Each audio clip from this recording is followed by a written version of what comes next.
সকালবেলা বাবা উঠটা ঠাকুরের বাইলুপুক দিত, দরজাটা খুলতে পারছে না বলে দরজা ঠেলাইয়া দরজা খুলতে পারে না। পরে বাথরুমের দরজা খুললে ওদিকে সিটকানি খুললে বাইরে আইয়া দেখে এদিকে সিটকানি লাগানো। তো বাবা সিটকানিটা খুললে বাবা আইসে মন্দিরে আইয়া দেখে তালাওয়ালা খোলা দেখি বাবা ঘরে গিয়া দত্তয়া করে এখানে গেছে, গিয়া দত্তয়া করে কইয়া আইসে, আইয়া দেখে এরকম অবস্থা মন্দিরে।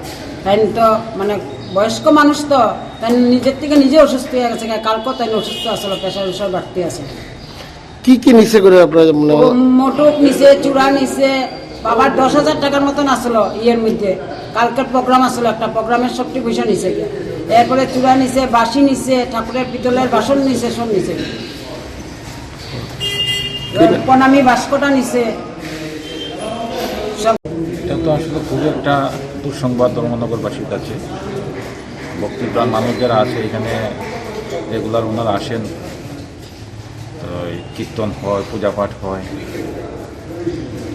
খবরটা খুবই দুঃখজনক খবর। দুটা রূপার চূড়া নিয়েছে আর একটা সোনার বাসি নিয়েছে যতটুকু জেনেছি। পরবর্তীকালে আমরা দেখবো আর কি নিয়েছে। আমরা একটা সিকিউরিটি আনছি এখানে, বিডি ডিএসপিকে আনা হচ্ছে, লোকসভাকে আনা হবে, সিসি ক্যামেরা ফুটেজ দেখে আমরা চোরকে ধরবো। হ্যাঁ।